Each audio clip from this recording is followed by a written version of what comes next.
हाँ जी, स्टार्ट करते हैं। आज का जो आपका टॉपिक है क्लाउड कंप्यूटिंग। क्लाउड कंप्यूटिंग क्या है, क्यों है एग्जिस्टेंस में, क्लाउड कंप्यूटिंग कहाँ यूज़ करते हैं, ठीक है, उसके बारे में हम पढ़ेंगे। तो पहला है what is cloud computing, what can I use it for choosing system, ठीक है, ये सारी चीज़ें मैं एक सिलेवाइज। अब पहले सबसे नंबर पे आता है क्लाउड कंप्यूटिंग है क्या। A cloud is a computer system that provide user with shared access to on demand computing resources by the internet. जब भी हम कोई चीज़ को असेस कर रहे हैं ऑन डिमांड पे, मतलब जैसे आपको एक चीज़ समझाता हूँ कि जैसे कोई ऑर्गेनाइजेशन है या कोई कंपनी है, तो सबसे पहले क्या होता था, कितने सारे एम्प्लॉइज़ हैं, तो कोई भी उनका डाटा सेव करने के लिए हमें कंप्यूटर्स की ज़रूरत पड़ती। तो कितने सारे एम्प्लॉइज़ होते थे, तो हर एक, जो हमारा मेन मोटिव क्या है, प्रॉफिट। ऑर्गेनाइजेशन का मेन प्रॉफिट होता है, मेन मकसद होता है प्रॉफिट का। लेकिन अब वो अपना गोल लेकर चलें या फिर वो एम्प्लॉइज़ की डिटेल को बार बार ये चीज़ें करें, तो वो उन्होंने क्या किया, तो उनको सर्वर की मेंटेनेंस रखनी पड़ती थी, कितने सारे सर्वर्स खरीदने पड़ते थे, कितने सारे पीसेस वगैरह खरीदने पड़ते थे। तो उनको ओवरकम करने के लिए क्लाउड कॉन्सेप्ट आया कि हम अपनी ऑन डिमांड पे हमें जितना, जिस हिसाब से हमें सर्वर चाहिए, जितना हमें स्टोरेज चाहिए, तो वो हमें इंटरनेट से, हम इंटरनेट पे सेव कर सकते हैं अलग अलग कंपनी से क्लाउड कंप्यूटिंग के परचेज करके। तो क्लाउड कंप्यूटिंग का मतलब है that provides user with shared access to on demand computing resources by the internet, ठीक है।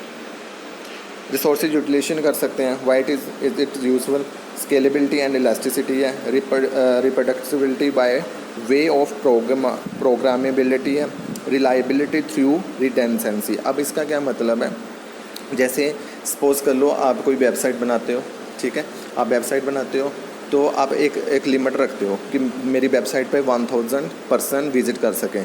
लेकिन जैसे सुबह स्टार्ट होती है, सुबह से आप साइट करते हो स्टार्ट, तो आपकी जो साइट पे है, वेबसाइट पे 9 बजे सपोज कर लो, इतने टाइम पीरियड तक यूज़र विज़िट कर रहे हैं, 500 कर रहे हैं सपोज कर लो। फिर थोड़े थोड़े टाइम पीरियड के बाद आपके वेबसाइट पे यूज़र कम आते जा रहे हैं, ठीक है। लास्ट में जब देखोगे आप कि 1 यूज़र पे आ रहा है, जबकि आपने लिमिट 1000 रखी हुई है, तो 1000 लिमिट रखने के लिए आपने वहाँ पे सर्वर भी उस लिमिट का ख़रीदा होगा, उतना आपने स्टोरेज भी खरीदी होगी।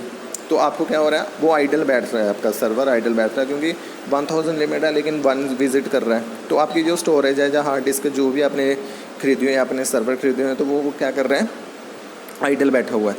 तो उसको, तो उससे क्या हुआ, आपका खर्चा, कॉस्ट ज़्यादा हो गई। तो हम क्या करते हैं, क्लाउड कंप्यूटिंग कंसेप्ट आता है कि हम जितनी हमें चीज़ चाहिए होती है, अगर कोई 1 यूज़र आ रहा है आपकी साइट पे, तो आपको कोई फ़र्क नहीं पड़ रहा, उतनी स्टोरेज मिल रही है उसको।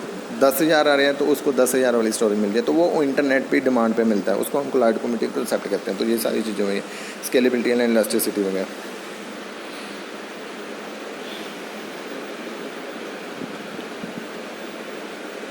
ठीक है, कौन कौन यूज़ कर सकते हैं, सिस्टम एडमिनिस्ट्रेटर यूज़ कर सकते हैं, help automated operations, software developers build applications on demand on cloud servers and platforms, computational scientist कर सकते हैं, ठीक है। अब सर्विस मॉडल आते हैं, एक पब्लिक मॉडल आते हैं, ठीक है। सर्विस मॉडल में क्या आता है, IaaS, उसको बोलते हैं इंफ्रास्ट्रक्चर एज ए सर्विस। इसमें हमें कंपनी वालों ने बताना होता है कि हमें इंफ्रास्ट्रक्चर किस तरह से चाहिए, हमें स्टोरेज कितनी चाहिए, हमें ऑपरेटिंग सिस्टम कितने चाहिए, किस तरह से चाहिए, हमारा क्या बोल सकते हो कि हार्ड डिस्क कितनी चाहिए, ठीक है। तो उसमें सारा इंफ्रास्ट्रक्चर में ये चीज़ें आएंगी, नेटवर्क कौन सा चाहिए। तो नेक्स्ट में आता है प्लेटफॉर्म एज ए सर्विस। इसमें सिर्फ हमें प्लेटफॉर्म मिलेगा, इंफ्रास्ट्रक्चर से इसका कुछ भी लेना देना नहीं है, इसमें स्टोरेज की बात नहीं आएगी, इसमें हार्ड डिस्क की बात नहीं आएगी, ये हमें प्लेटफॉर्म प्रोवाइड करेगा हमें अपनी एप्लीकेशन को रन करने के लिए। तो वो होता है प्लेटफॉर्म एज ए सर्विस। एक आता है सॉफ्टवेयर एज ए सर्विस, ये हमें सॉफ्टवेयर प्रोवाइड करते हैं, जैसे Gmail हो गया, ठीक है, ऑफिस 365 हो गया। आ गया था function as a service. Function as a service